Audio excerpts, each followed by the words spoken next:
Salut à tous, aujourd'hui on se retrouve pour les 5 raisons de ne pas acheter le Digimavic 2. Alors déjà, mon numéro 1, ça va être la télécommande. Pourquoi Digi, vous vous êtes amusé à nous faire une télécommande avec retour sur un putain de téléphone? Aujourd'hui, le gros problème, c'est le téléphone. Vous avez beau avoir le plus beau smartphone du marché avec la plus belle luminosité qui soit, en plein soleil, vous voyez rien. Au niveau de l'étalonnage, c'est de la merde, vous pouvez dire ce que vous voulez, c'est vraiment de la merde. Aujourd'hui, l'écran qu'il nous fallait, c'est le même écran qu'il y a sur le Phantom 4. Il est vraiment top, au niveau de la luminosité, il a une bonne dalle lumineuse, donc ça permet de voir vraiment toutes les couleurs et la définition en plein soleil. C'est vraiment ce qui manque à ce drone, surtout qu'aujourd'hui il nous propose deux gammes, le Mavic Pro 2 et le Mavic 2 Zoom. Je me suis dit, pourquoi aujourd'hui ils n'ont pas fait sur la gamme Pro le retour vidéo sur un écran, avec une télécommande qui serait peut-être un peu plus grande, mais vraiment légèrement, peut-être même un écran plus petit que le Phantom 4, mais qui rentrerait sur cette télécommande et qui permettrait d'avoir un bon retour vidéo. C'est vraiment dommage parce que quand on appelle un produit pro, on s'attend vraiment à avoir des choses pro et pas non un retour sur une tablette ou sur un iPhone par exemple ou un autre smartphone, peu importe. Mais en tout cas, on n'a pas les vraies couleurs qu'on devrait avoir, même si aujourd'hui on a un très bel écran, c'est vrai, mais on n'a pas la luminosité qu'il faut pour pouvoir voler en extérieur en plein soleil. Je reviens tout juste d'Amérique, vous le savez, j'ai beaucoup volé, tout ce qui est vallée de la mort, etc. J'ai eu du soleil sur mes 5 semaines de vacances non-stop et j'ai eu du mal à voir à chaque fois. J'étais toujours obligé de faire une ombre avec ma casquette, me mettre sous un arbre, etc. Et ça, c'est pas cool du tout. Deuxième raison de ne pas acheter ce drone. Ce drone-là fait, il me semble, il faisait 749 grammes. Il faisait moins de 800 grammes, en gros. Aujourd'hui, la législation française dit que si votre drone fait moins de 800 grammes, il est considéré comme drone de loisir, à part si vous, bien entendu, vous vendez des prestations. Donc je peux vendre très bien des prestations avec ce drone, il n'y a pas de souci, sauf que dans ce cas, il faut passer un permis drone. Aujourd'hui, si vous faites justement juste du loisir, il faut qu'il fasse moins de 800 grammes et vous allez pouvoir passer le permis qui est gratuit, le QCM, ce fameux QCM qui va bientôt arriver et qui va donc permettre à tout le monde de pouvoir voler, pas où il veut, attention, où elle veut, c'est bien entendu de pouvoir voler dans des endroits comme dans un champ, comme dans son jardin, etc., sans avoir de problème. Attention, il faut vraiment faire attention de ne pas voler n'importe où. Aujourd'hui, c'est un problème puisqu'il fait plus de 800 grammes. Ça veut dire que déjà, tout ce qui est loisir, ça va être compliqué.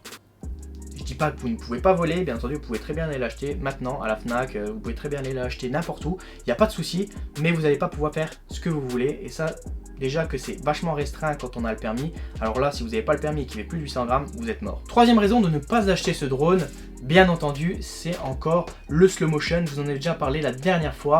Pour moi, c'est ce qui manque, il nous manque un beau 4K en 60 fps, voire plus. Plus c'est un peu exagéré, c'est peut-être un peu trop demandé, mais en tout cas on s'entend avec les capteurs CMOS, avec la qualité qu'il a, version un peu pro, on s'entend vraiment à quelque chose de bien, et je m'attendais vraiment à du 4K 60 fps facile, pourquoi pas du 2,7K en 120 fps et en 240 fps, du 1080p, pourquoi pas. On a ça aujourd'hui sur des GoPro, je vois pas pourquoi sur un capteur CMOS on n'arriverait pas à faire ça. C'est juste un peu marketing, ils veulent faire plusieurs versions, il va y avoir le Pro 2S ou je sais pas trop quoi, où dessus on aura justement cette qualité, on la connaît toute, mais voilà, je trouve ça un peu dommage et c'est une raison pour moi de ne pas acheter ce drone. Quatrième raison de ne pas acheter ce drone. Alors pour moi il y a encore une raison, ça va être purement personnel, c'est au niveau de la caméra S-Blade. Pourquoi ne pas faire aujourd'hui 3 sortes de caméras comme vous avez sur le Inspire? Vous allez pouvoir avoir plusieurs gammes, donc un 24 mm, un 48 mm, etc. Parce qu'aujourd'hui on nous vend le zoom. Le zoom, on va dire que c'est celui, on va dire un peu pour tout le monde, qui permet de zoomer, on s'en fout un peu de la qualité, etc. Le Mavic 2 Pro, c'est vraiment professionnel. Alors pourquoi on ne peut pas se permettre, comme les professionnels, de pouvoir changer d'objectif? J'entends par là, je prends un 24 mm parce qu'aujourd'hui je vais faire telle chose. Je vais être près des animaux aujourd'hui, donc qu'est-ce que je vais faire? Je vais prendre un 85 mm. Pourquoi? Parce que je vais être plus proche de mon sujet sans être trop proche avec le drone. Donc ça c'est pas mal aussi. Pourquoi pas avoir des beaux flous d'arrière-plan quand on a 85 mm, un 4, un 8, pourquoi pas avoir des meilleurs objectifs? Je sais pas. Donc c'est encore purement marketing bien entendu, ou peut-être ça n'a pas été essayé encore. Je suis peut-être un peu exigeant, mais en fait quand on a une gamme professionnelle, on s'attend vraiment à quelque chose de professionnel. Cinquième raison de ne pas acheter ce drone, bien entendu, vous savez, on va forcément en parler, c'est le prix. Donc le prix aujourd'hui, si on est réfléchi, c'est pas si cher que ça. Mais bon, c'est quand même 1500 €, il faut quand même les dépenser, un peu moins de 1500 €. Il faut quand même les dépenser, c'est un drone qui est assez petit, qui reste quand même assez fragile sur ses bras. Donc Ça reste quand même un peu cher, sachant qu'aujourd'hui on a le Phantom 4, ça veut dire que quoi? Ça veut dire que le nouveau Phantom 5 ou le Phantom 4 Pro 2, qu'est-ce qu'il va avoir? Il va être à 2000-2500 €, on sait pas. Ça commence à devenir un peu cher, ça commence à bien augmenter. Donc oui, aujourd'hui c'est un gros problème d'avoir ce prix sur ce drone. On s'attendait à quelque chose qui était sous la barre des 1000 $, ou même 1000 €, pourquoi pas, vu que la conversion, bien entendu, c'est pas la même chose. Moi aujourd'hui j'aurais préféré avoir quelque chose dans les alentours de 1000, 1200, pas plus. Après 1400, 1500, ça commence vraiment à faire cher pour un petit drone. En tout cas, j'espère que la vidéo vous a plu. Si vous avez des questions en commentaire, n'hésitez pas. Si vous avez vos remarques à faire, n'hésitez pas non plus. Dites-moi ce que vous n'aimez pas sur ce drone et ce que vous aimez, il n'y a pas de souci. Cette vidéo elle n'est pas là pour faire polémique. Je vais prendre ce drone, il n'y a pas de souci. Comme la dernière fois, c'est un drone que j'adore vraiment, c'est une marque que j'adore vraiment.